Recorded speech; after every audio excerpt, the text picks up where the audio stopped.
the ECB is still a long way from normalising monetary policy. Banking profitability remains very depressed. How many banks are beginning to earn their cost of capital in Europe? There are still concerns about asset quality in certain areas. And at the same time, banks are facing fresh challenges associated notably with new technologies. Just standing back for a second, let me just pick out a couple of themes we might talk about later on in this session. First of all, the past decade has left the EU, and I think particularly the Eurozone, with a banking sector that's quite a bit less integrated now than it was a decade ago. Remember that the immediate response to the global crisis was a marked reduction in cross-border banking. All international banks, American as well as European, retreated to their home markets, inflicting quite a lot of pain in many host countries as they did so. But this retrenchment was most pronounced and certainly most persistent on the part of EU and especially, I think, Euro-based banks. Today, the cross-border bank claims of Euro-based banks, especially vis-à-vis counterparties elsewhere in the Euro area, are still well below pre-crisis levels. And at the same time, cross-border mergers and acquisitions in the EU banking sector, which had already fallen quite away from the turn of the millennium, have remained at low levels since the crisis. So this prompts several questions which we might try and discuss. First of all, is this retreat from cross-border banking likely to prove a temporary phenomenon? How far does it reflect sour memories and maybe regulatory and supervisory responses to the crisis? Or are there some more fundamental differences in banking markets across Europe that are going to continue to inhibit integration? And secondly, how much should we care about this? I mean, surely we're better off without the kind of frenetic cross-border interbank activity that contributed materially to the banking crisis. Surely. On the other hand, soundly based cross-border banking should have some significant benefits, both for consumers in terms of increased competition and for banks in the forms of more risk diversification and conceivably improved banking profitability. I think Mario Draghi is on record as saying there can only be a single money if there's a single banking system. Is he right? Should the ECB now be doing more to promote healthy financial integration within the euro area? And crucially, do we yet have sufficiently robust institutions and crisis management capabilities to oversee and backstop, if necessary, a more integrated banking system? These are quite big questions, and I hope we'll be able to unpick them a bit in the session that follows. Finally, however, many features, certainly of continental European financial landscape, hasn't really changed much since the crisis. For example, the financial system remains dominated by banks. Corporates are heavily reliant on debt rather than equity finance. Venture capital is pretty thin on the ground as far as European startups are concerned. I mean, these are long-standing concerns and criticisms, but the financial crisis and indeed more latterly Brexit, I think have made people more concerned to actually do something about it. Hence the fact that Capital Markets Union has been a priority of the current Commission. How far they've actually got with the, 18 policy measures that they laid out, I don't know how far they'll get before this Commission packs up its tent. And I know Bruegel has had some fairly clear ideas about what the crucial things are to get right if we're ever to make any serious progress in this area. Anyhow, there's plenty to talk about, and that's frankly enough for me to get us going. We're fortunate to have two excellent panelists with us today with deep experience and very different perspectives on these issues to help us sort through the problems that your financial sector is going to face. There on my right, Joanne Kellermann, who's a founder member of the Single Resolution Board and Until January, a member of the Dutch Central Bank. And on my left, Jean-Pierre Mustier, who's currently Chief Executive of Unicredit. I think, Joanne, you're going to kick off. We're going to make short presentations to start off with, then we'll try and get a conversation going, and then hopefully there'll be time to open it up from questions from what looks like a pretty well-informed audience, judging by the few faces I recognise around the room. So, Joanne. Thank you very much, Rachel. So I'll kick off, and just a couple of remarks. Before looking to the future, like you, just a minute to ponder the past. Because less than 2 weeks' time, it will be 10 years ago that Lehman Brothers collapsed. And I think we all have our private Lehman moments and Lehman memories. Mine was not a Lehman moment, but it was a Fortis moment. Fortis was what we now would call a cross-border bank, being a significant institution in Belgium, Luxembourg, the Netherlands, quite significant in France too. And 10 days after Lehman fell, Fortis, that was severely weakened by paying for its share in ABN AMRO Bank, Fortis started to fall as well. So in those days, I joined the Minister of Finance and the Governor of the Central Bank when they left for Brussels on the 27th of September 2008 for what would be the first of 2 Fortis weekends, actually. I've been trying to remember what were the tools that we had at that time. And basically, there was nothing. For a cross-border conglomerate such as Fortis, there was no international institutional framework to speak of. And of course, there were Basel capital requirements in place, but there was no uniform interpretation of these rules, not even in the Benelux, let alone in the EU. There were virtually no liquidity requirements, and so there was hardly any up-to-date information on liquidity. But most of all, there was no preparedness on how to act in a crisis, and there was no cross-border institutional framework. Central banks knew how to extend emergency liquidity, but in terms of capital support, the only option was state aid. Moving fast forward, this led to public outrage, because ultimately it was the profit that was privatized, but the risks that was nationalized.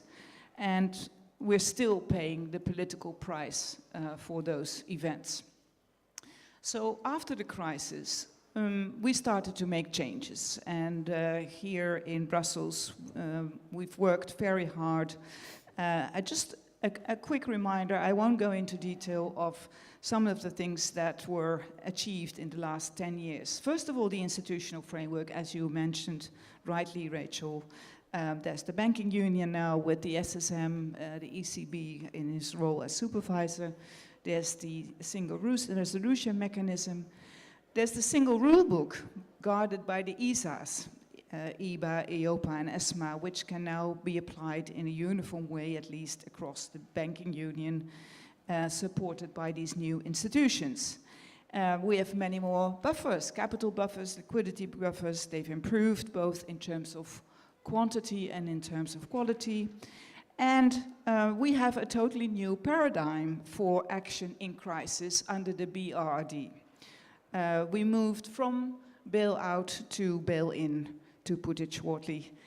We also added institutionalized crisis management by independent resolution authorities, and in the banking union, that is the Single Resolution Board.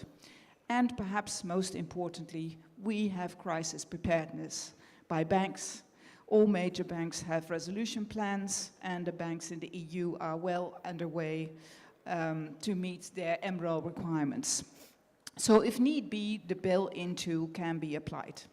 Now the question is, of course, 10 years on, are we there? I think, unfortunately, we cannot say full-heartedly, yes, we're there, it's all fine, hunky-dory. There's still a wish list. An important item on the wish list is, of course, the EU deposit insurance system, EDIS, that is dearly needed to complete the banking union. As you rightly mentioned, Rachel, we need a backstop for the Single Resolution Fund, which is to be provided by the ESM. There seems to be a consensus about that, but we have yet to see the signatures. And in guarantees, signatures always seem rather important. And we have to tackle a couple of new things too. For instance, rules on how much sovereign debt banks can own. And finally, we need a better alignment of state aid rules, resolution rules, and national bankruptcy regimes to make the interplay a lot smoother. And of course, there's numerous bigger and smaller things that we need to tackle, both with the BRD revision and with the CRD revisions. But today we'll discuss, amongst other things, profitability of banks and look at the banking landscape in the EU and ask ourselves, how can the EU best ensure a healthy and a vibrant banking sector? And I want to add a couple of new elements to that discussion, because I believe that the best way for banks to serve the public and to reap the full benefits of the common market is when we truly finalize the level playing field in the EU, not only for prudential requirements and for resolution planning, but also beyond that. Well, what do I have in mind? My focus would mainly be on integrity and reputation and trust. And the reason why is that I believe that banks, traditional banks, can only keep their edge, their competitive edge against fintech and blockchain and crowdfunding by reinventing their historic role as trusted advisors and critical friends of their customers. Trust will remain a critical factor for the future, and all banks in the banking union must be trustworthy beyond doubt. The policing of these risks must be a matter of the entire Eurozone to create a true level playing field, because reputational issues affecting one bank in one member state will undermine the credibility and the reliability of banks in other member states. And in particular, I think of the following. The events around the Latvian bank have shown that we do not have yet a level playing field for fighting money laundering and terrorist financing. And I firmly believe that those risks will only be growing. We have no banking union authority policing those risks, and we have not managed to create a common Eurozone minimum level of enforcement. And now that we don't have that common level, what will happen? Because we have new countries in the waiting room to exceed the euro. The next in line is Bulgaria. Another area of concern that I just want to mention is good governance. We now have centralized fit and proper testing, but what is good is fit and proper testing in a centralized way if the appointment of board members is still determined on political affiliation. And then technology. We'll no doubt talk about technology later today. I think AI is a huge opportunity for banks and insurers. But what we need to do is monitor the moral issues that entail when we use algorithms. Integrity, morality cannot be left to the machines. Customers need to know that not just their money, but also their data is safe and is used in a fair way, and so that they are treated in a fair way. And when thinking about the future, we also need to think about the truly long term. And that's my final point. I wanted to mention sustainability, which needs to be an intrinsic part of the business model of the financial sector and the financial markets, whether we like it or whether we don't like it. Personally, I do like it. I do like the idea. I believe it is one of the most powerful areas where banks can visibly make a difference for society.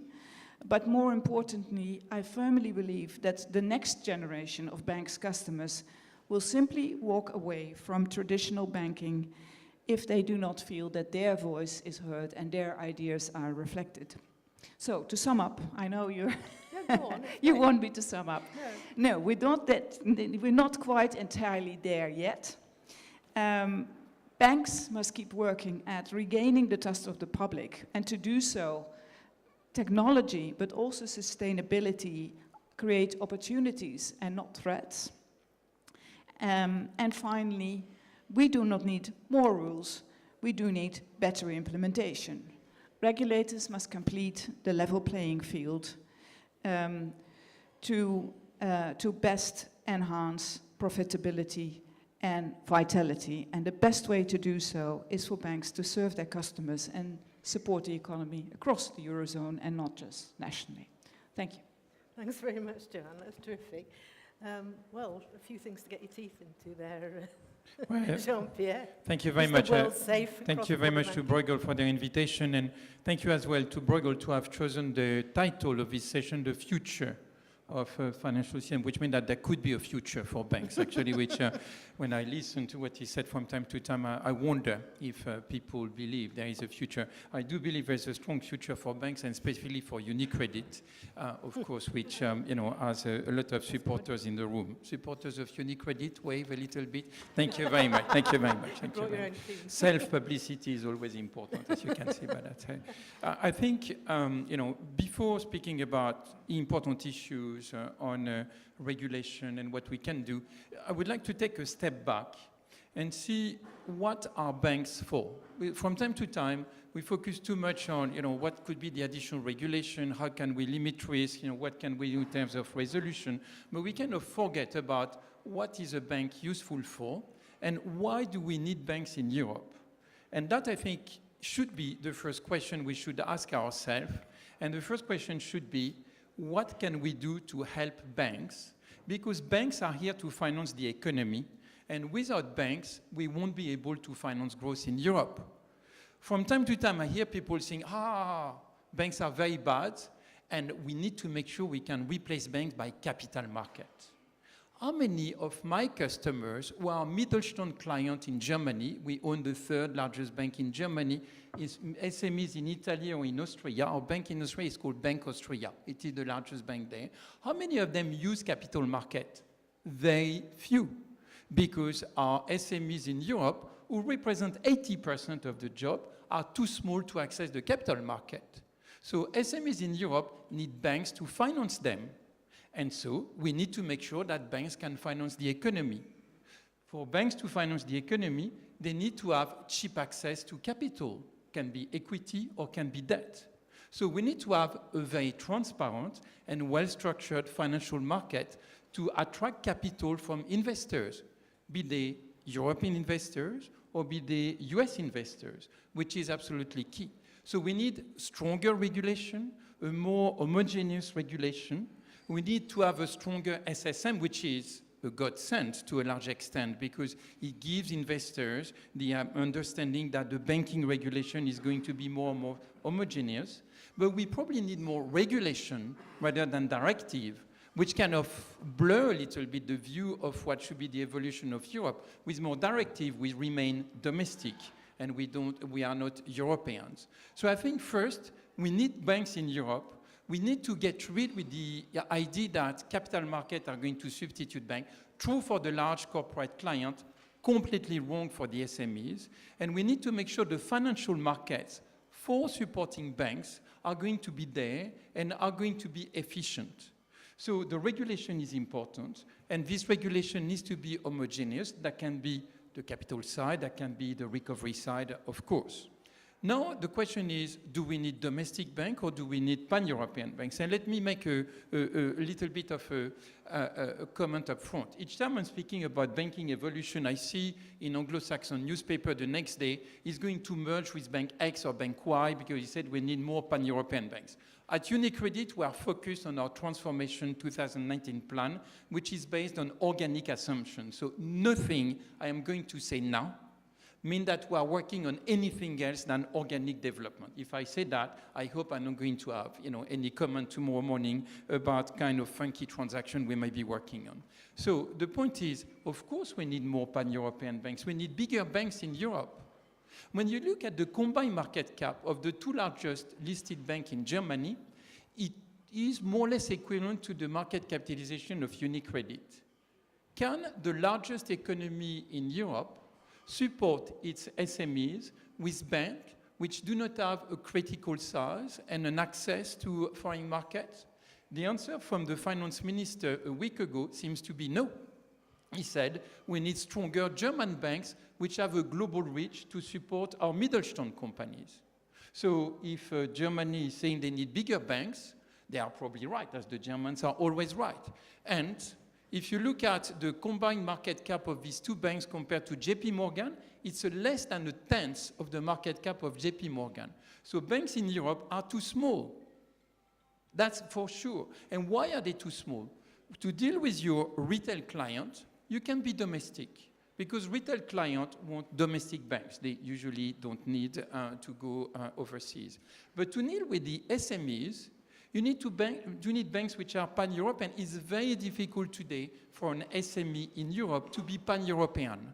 Because if you're an entrepreneur in Italy or Germany, you want to develop in France or in other country, you need to redevelop a new company, completely new. Because the regulation, work regulation, tax, etc. are completely different. So if you have a bank which can support you in your international development, not even in Asia, just on a pan-European basis, if you can rely on a bank which is going to deliver you your financing, your short-term financing, your leasing, your working capital, you at least have one worry over, and then we can start working in Europe. So we need more pan-European banks in Europe, and they work. At Unicredit, we are in Italy, and we are the largest bank by balance sheet.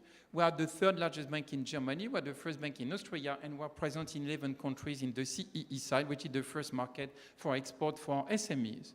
And I think it is important that Europe works to have more pan-European banks to do what? To support the SMEs to grow. And when you're bigger, you lower your cost of production. The real issue for banks today is to be effective. If you cannot get the critical size, you need to outsource. We sold at Unicredit our asset management business. Why?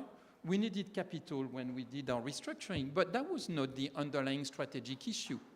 The underlying strategic issue is that to be efficient as an asset manager, it has been vindicated by MiFID, you need to have a very large critical size, probably over $1 trillion, because you want to lower your cost of production of maybe a few basis points to AUM. And so you can only do that by size. As a bank, can I grow my asset management to reach that? And is it a good use of my resources? No. So I outsource it. Outsource it by selling my asset management, getting exactly the same fees for my network and my business, but the product factories are managed by somebody else who get the critical size. For some other product, you cannot quote-unquote outsource it because you need to keep the core business on the financing side, on the debt capital market side, on the hedging of risk. And so critical size allows to lower the cost of production. This is why we need bigger banks in Europe. If you're purely domestic, you're never going to be able to do that, and you'll be sub-efficient, not to say how to deal with the regulatory requirements, which are very expensive, and if you can share that between various banks and bigger perimeter, it's even better. So I do feel it is important for Europe to have more pan-European banks, and that the regulation is step-by-step evolving. There is a very good evolution which is proposed in the next capital and regulatory side, which is being discussed by the Council, which is, for instance, the calculation of the GCF buffer, the global important financial institution. If you raise a deposit today in France, in Marseille, to lend money in Paris, you don't have an increased capital burden. If you raise deposit in Germany today, to lend money in Spain, you have an increased capital burden because of the intra-SSM, intra-company, intra-bank exposure. Does it make sense? No. So if you put two banks together, two pan-European banks together, you have immediately with the current regulation, everything else being equal, an increased capital burden. The new regulation which is proposed to the Parliament will cancel out all the intra-SSM exposure, which means that if you put two pan-European banks together, you will not have an increased capital buffer. That's a progress. We're working on the MREL side to make sure that the intra-SSM MREL exposure can be cancelled out as well. So we need to make sure that the regulation works. There are some works being done on waivers. Can we, within the SSM, transfer freely liquidity and capital? If I go back to my economic studies, and I was a very poor economic student, my chief economist is in the room and he understands why. I mean, I understood that a global and a single currency works if you have free flow of capital and liquidity. It is not the case today in Europe, because we have constraints in terms of large exposure, for instance, in some countries where you cannot lend out more than 25% of your capital. Very wise decision in order to limit constraints and exposure when you lend money to a corporate client, for instance. Is it a wise decision when you have multi-banks in Europe and you cannot upstream liquidity between one bank and another within the SSM, which is a single regulator? The answer is no, it is not wise. And if you don't have free flow of liquidity and capital, you cannot have a single currency. It does not work medium term. So we need to work on the waivers as well. So I think it is important that in order to make sure that we finance SMEs, which create jobs, that we break down all the barriers which prevent to create pan-European banks, and this can be done without the completion of the banking union. Because I hear, yes, all that is fine, but we need to complete the banking union. I say, what does that mean? Oh, we need to have the common European deposit insurance scheme. Never going to happen in my lifetime. And I expect to live very long. It is very difficult to look at that. So, and it is possible to manage a pan-European bank without having the common, deposit insurance scheme. We do it at Unicredit. As I said, we are present in Italy, Germany, and Austria. We don't need to have the common deposit scheme. So, I hear that some of the countries resist for some of the pan-European evolution, saying, we are not going to do anything until we complete the banking union. It's a fallacy. If we do that, we will never have a pan-European sector. We need to be Europeans. We need to push for more Europe. There is no way that we can grow and develop European economy if we remain domestic and if we look at Europe from our bottom-up domestic point of view. It will not work. And for that, we need to break the barriers, and we need to have true pan-European banks. That's the future of Europe. And we have very few pan-European banks. One of them is Unicredit, and Unicredit will be, as we say, a pan-European winner. Thank you very much. So that's terrific. Yes. I mean, we clearly are going to have a good discussion on that particular issue. I'm very tempted to pick you up on your dismissive approach to capital markets, but I suspect we could spend a whole session on that too. It does seem to me that one of the lessons of the financial crisis is that if you are very bank dominated and your banks get into terrible mess, then you really are, that is a very bad thing for SMEs. That was all over Europe. SMEs they have no alternative. The Americans, have got two engines on their plane, and one of them can falter and the other one can keep going. So I think you've got a more resilient financial system as a whole with capital markets. Have you met a European SME? Yeah, so let us... I do know that, I meet SMEs every day. Yes. In my job, I meet 1-2 SME, every day. Yeah. They are never going to access the capital market, crisis on the crisis. They are too small. So the answer to crisis is not capital market. We are not the US. Our companies are too small. Okay. What we need to make sure is that we have strong banks, but not capital market. Capital markets are for the large company. And beyond that, because I'm not going to finish for that, what we need to do is that the Capital Markets Union needs to focus on raising equity for SMEs. We are super happy to lend as much money as we can to SMEs. But what is lacking in Europe is equity. I give you one statistic, which I think is very important. Look at venture capital investment last year in Europe in 2017. Yeah. Europe has invested, continental Europe, has invested a tenth of the US, 5 billion in Germany, 2.5 billion in France, 1.5 billion in Spain, 126 million in Italy. What do we need to do? we need to make sure that long-term savings can be invested into the equity of SMEs in order to prop up SMEs, in order to prop up entrepreneurs to create jobs, because they create 80% of the jobs. So let's have the right focus. It's not financing, it's equity capital. The savings of Europe needs to go out of the bond, and they need to go into equity. Great. Now, I think the issue I thought that was coming out of listening to the two of you back to back, though, was this question of whether Europe is safe for a cross-border banking again. Is it safe to go back in the water? I mean, if you think of the financial crisis, the problem was, a lot of banks that had expanded way beyond their national borders, and they weren't, as Joanne said at the beginning, there simply weren't the structures to manage the situation or even to oversee their activities at that stage. I mean, your argument, as I understand it, is you don't need to wait till every brick in the architecture is in place in order to expand. The benefits are huge. And I think I wanted to just give it back to Joanne, because you gave a rather depressing list of things that weren't in place.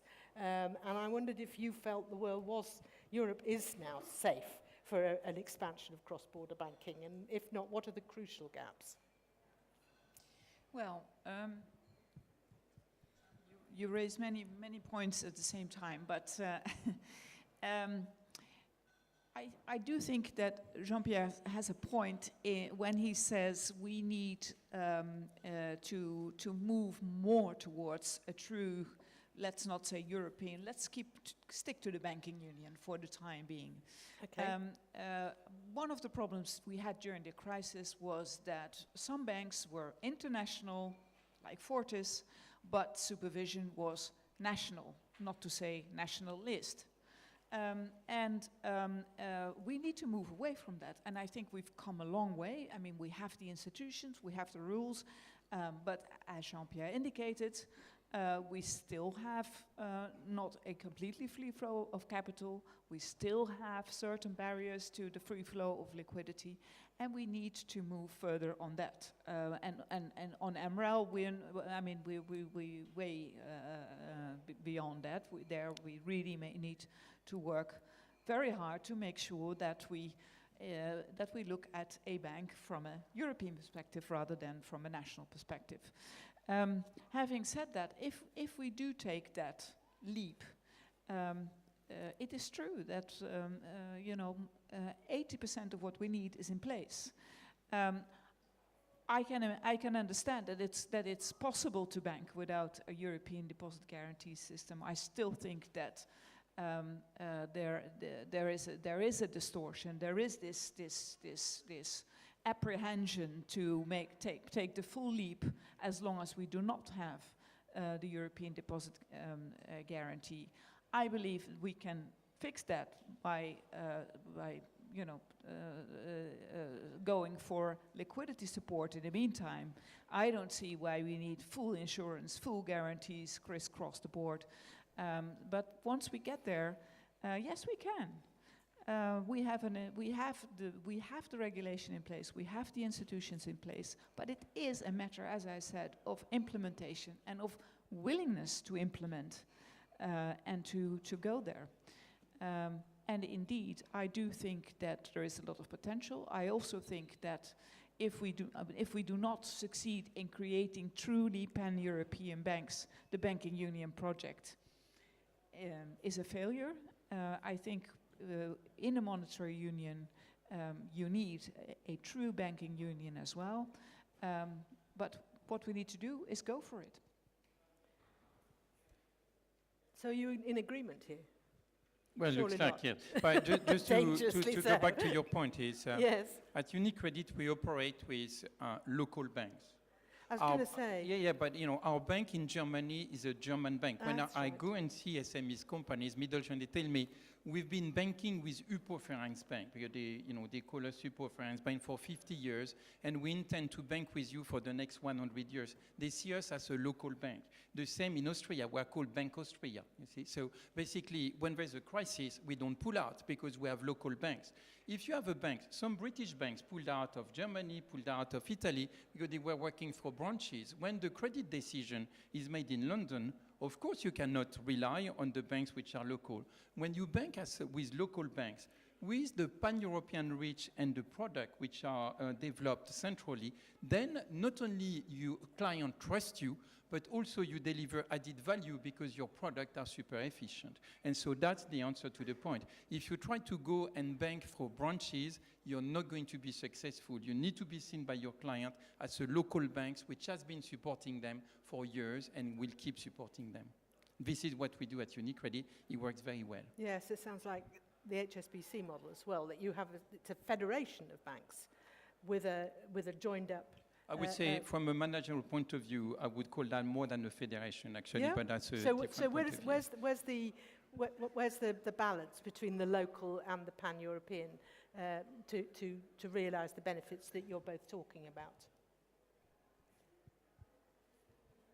Well, the balance is local banks have credit decisions which are made locally, have their bankers who are present locally, and the LM which is managed locally, and the central bank manages the overall risk and the product which are sold globally. And the relationship is local. With the regulators and the supervisors. You have, that is European now, is it? That is European with the SSM, yes. Yeah, I think the supervisor is more towards the federalist model, Yeah. as you mentioned. But with local branches, but an overarching centralized policy. So I think we're in danger of agreeing. So I think now might be a good time to open it up to questions if people have got some. Someone at the back there that I can't see. Will you stand up and say who you are? Yeah, thanks. Jesus Christ, there we go. Citizens, again, is Angelos Harlaftis. The banking sector, of course, it's working in lower steps according to the regulation of Basel, which is proceeding to the pan-European bank system. But the corruption issues are difficult things, so they have to proceed faster. So, apart from this, financial system is not only banking system. So what does the banks think about the debt economy? We have 16 trillion debt. The Americans, they have 21 trillion debt. Do you think, as a traditional banker, that this is a good thing for an economy, European economy, to be based on the debt? And it's our advantage, this moment, to face the debt, because we split with the Americans as they want, not we. They want, and we can gain from that. So what do you think about this? Do you believe also that there can exist an internal growth? Thank you very much. Thank you. Let's collect a couple of other questions before going back to Jean-Pierre and Joanne. Over there.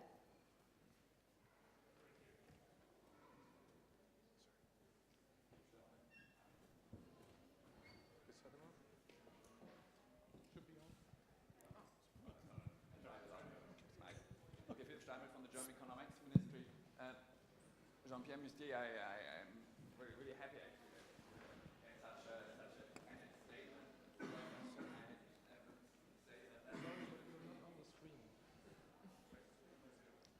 The louder the better, really.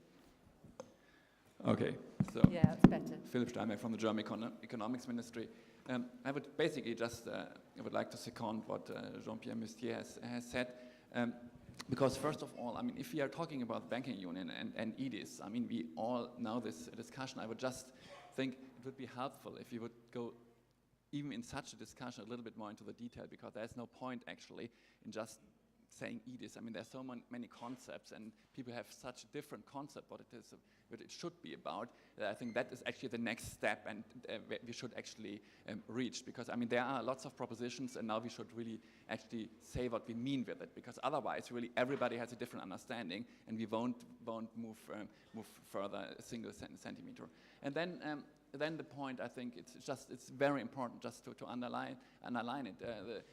The necessity from a real economy perspective, the need for pan-European banks. And therefore we really should actually go for it. And I totally concur that we don't need to always talk about EDIS and the banking union things.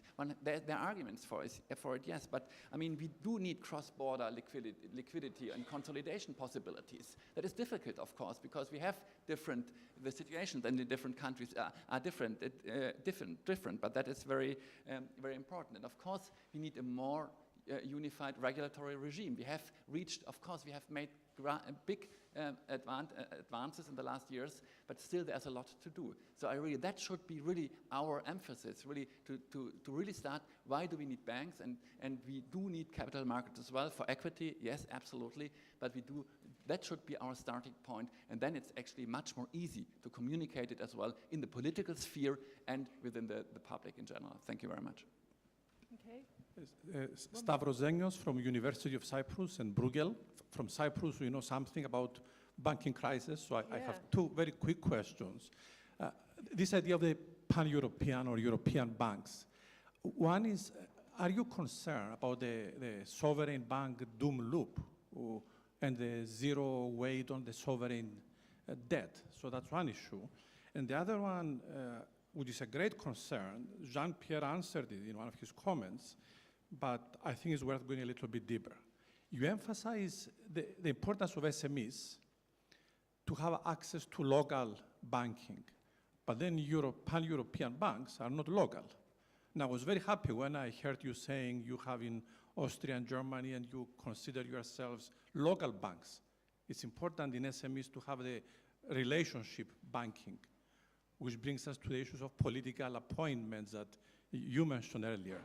So how do we make sure that the pan-European banks will really be close to the SMEs and not just out of the strategic thinking of a specific bank? And last one, I got a free microphone from a banker without being asked to open an account. Can I keep it? Okay, one more, and then Excuse we'll me, go back to the panelists. I had the Nicholas. microphone here. Can I ask my question? All right, okay. Yeah? Yes, you obviously... Thank you very much. That's a prerogative of holding a microphone. My name Well, is... he had a microphone too, actually. well, I had it before him. I'm sorry. More than one microphone. My name is Thomas van Kraan. I'm Managing Director of Triodos Bank here in Belgium. And I would like to pick on a comment you made at the start. You said that the banking union was less integrated. My question is it less entangled? And I refer to the comment of Mrs. Kellermann, who said that one of the long-term objectives of the banking union or the banking system in Europe should be sustainability. And one of the components of sustainability, which we haven't really talked about sustainability as far as I'm concerned tonight, and one of the components of it is, do we have a resilient banking system? And I'm really curious, so it goes to my question. We have talked a lot about pan-European banks, and I'm really curious about how the speakers see the role of medium and small-sized banks in a resilient financial system.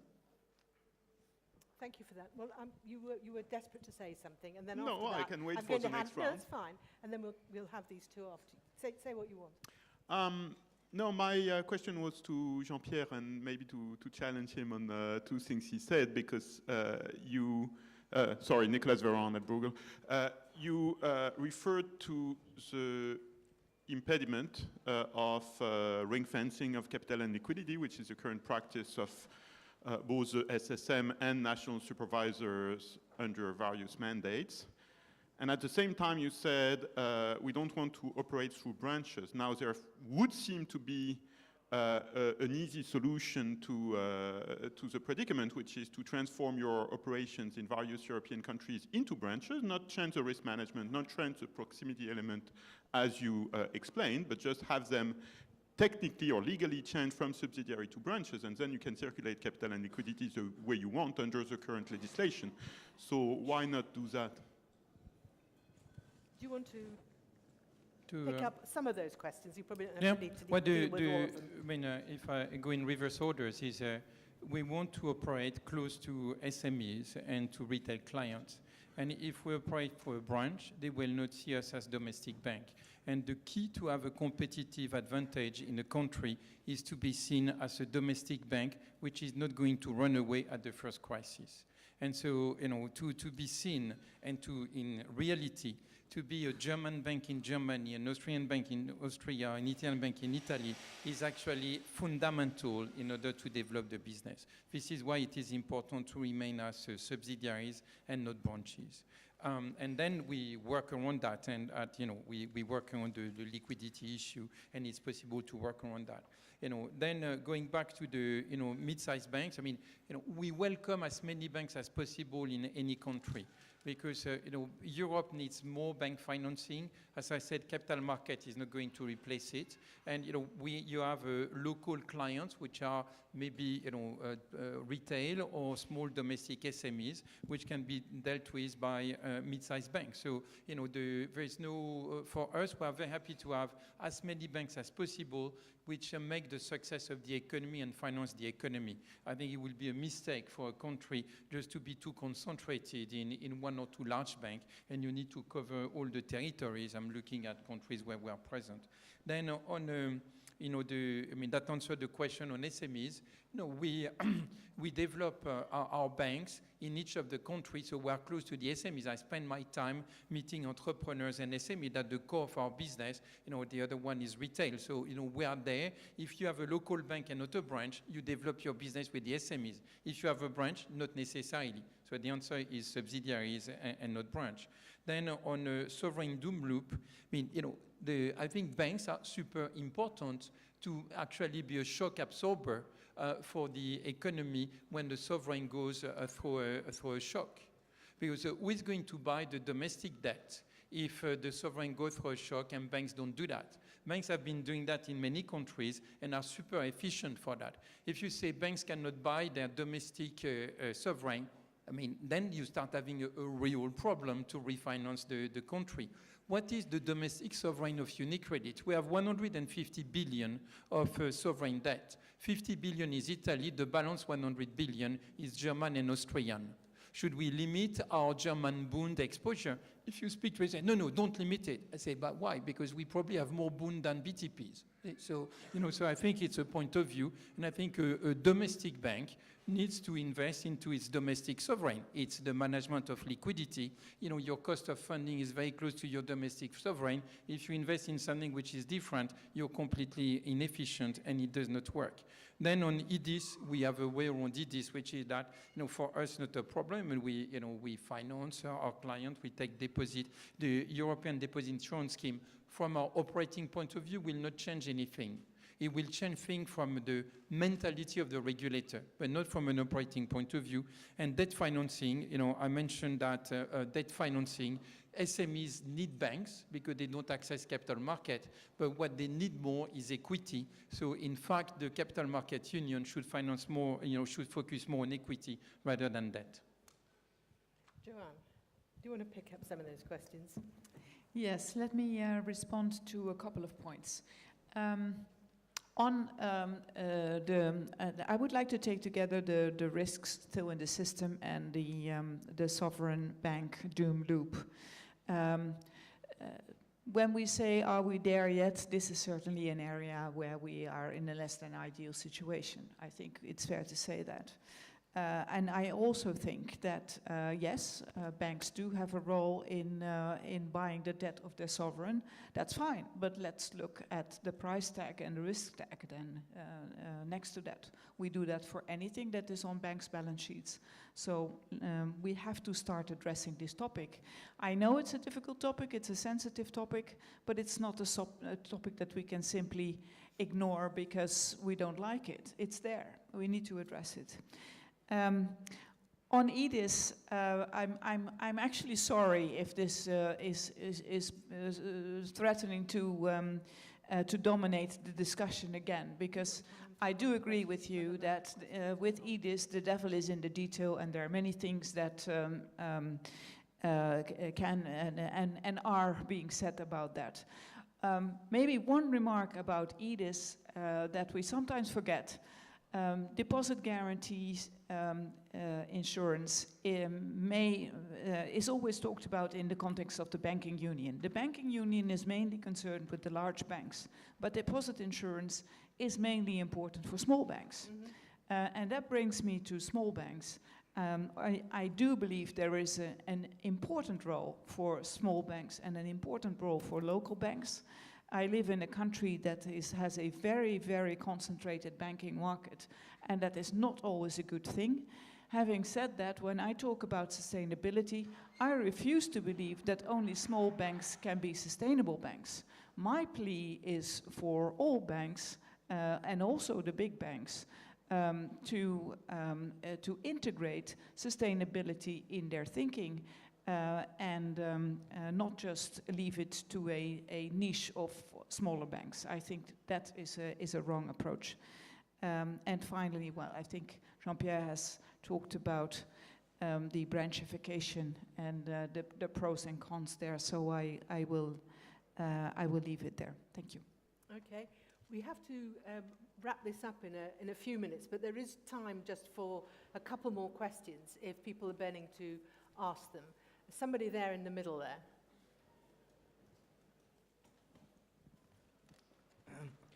Yeah, Uwe Dadush, Philosophy, questions, Policy David. Center, and Bruegel. I just wanted some quantification. You emphasize a lot the small, medium-sized enterprises. But as I understand, the portfolio of your bank, indeed of banks in general in Europe, has a heavy orientation towards government debt, that's one, and then large companies, and then small and medium-sized enterprises. And can you give us a sense of either your bank or generally how this asset base is distributed between these three major poles? Okay, and one more in the middle there, and then I think that's probably all we've got time for. Thank you. George Savos, former MP.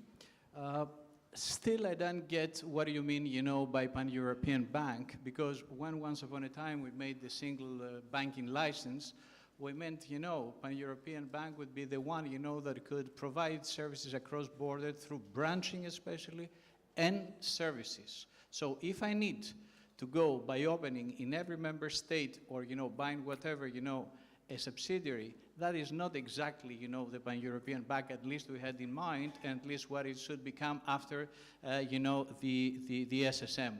But still, here's my question. Since you're dealing with retail banking, is there any interest in liberalizing the mortgage banking market, something we tried a long time, or there's no point, because probably should be a several trillion still banking market that we, would be open for profits. Is there any point of going on in Europe for that? Okay, yes, jump in. Yeah, just on your point, I think that the pan-European means that we can service our SME client mostly. The retail clients are domestic. Our SME clients, when they have a subsidiary in one country, open up accounts in the country. So the fact that you have only accounts in Italy if you operate in Germany, Austria, is not the real life of SMEs. They have domestic subsidiaries, or and they open up their bank account. So having one single bank account can work, but that's not the way these people work, basically. So pan-European means a bank which is present in many countries to support the SMEs and to finance their subsidiaries in the country. The financing is very simple. If you work and meet with a SME, I don't know how many people here met an SME and work with them and structure the financing. Because we're speaking about things which are a bit theoretical until you meet and work with an SME. They need working capital and leasing mostly, okay, and payment. That's it, okay. And so you have to, to provide that, and that is important. And then they need to have the support because their subsidiary in one country might not be able to prove to, a local bank that they are creditworthy because they don't know what is the head office. And so this is why it is important when we have a bank that, the understanding of the credit of a small SME, is properly done and you get the proper information. And that's what the pan-European banks provide, because you bank not only the head office, but also the subsidiary. That's real life. That's how it works, basically. And I think from time to time, we should send some regulators on the field to visit branch and to spend a few days in a bank to see how it works. But that's the point. And, that I think will be important. On the split of loans, we'll lend more or less 450 billion to European clients. And, a good half of that is to corporate. And to the corporate, the vast majority is to SMEs, because the large corporate refinance for the capital market. So, SMEs need financing. A lot of it is not long-term financing, because as I said, it's more working capital, it's a leasing, a little bit of a long-term financing based on the country, more in Germany, less in Italy, for instance, for historical reason. But, we do lend. We are the second largest lender to a client in Europe. The first one is a French bank, which has a presence in this country. The second one in Europe is Unicredit. And so I think we are kind of representative to what can be a pan-European bank. So listening to the debate earlier, I must say my reaction was the same as the gentleman there. Having been a veteran of the early discussions about single market, I thought, what a retreat from the vision of what it would look like with people branching all over Europe. But maybe actually the version of pan-European banking that Jean-Pierre has set out is actually the version that, the world it's safe to do. I mean, is that old vision of people branching all over Europe and all the rest of it something that we should forget about for the time being? I don't think so. I think you see it happening. There are other large banks that have a different model, and I think the good thing is there's no model imposed, and I think it adds to the diversity of our banking landscape that we have these different models. But for instance, Nordea is branchifying, if you like. I think ING is also active in other countries with retail clients without being a local bank in each and every country where it's active. So there's different models, which to my mind is a good thing. What we've not touched upon is, of course, to what extent technology will influence those models, will enhance them or threaten them, or we don't have time for that. But I think that is a clear issue on the agenda for the future. And may reduce costs enough to overcome the diseconomies of operating entirely through subsidiaries. Okay, look, I'm afraid that's where we're going to have to leave it, because I know that you've got pressing engagement and can't stay. But thank you both very much. That was a really interesting discussion.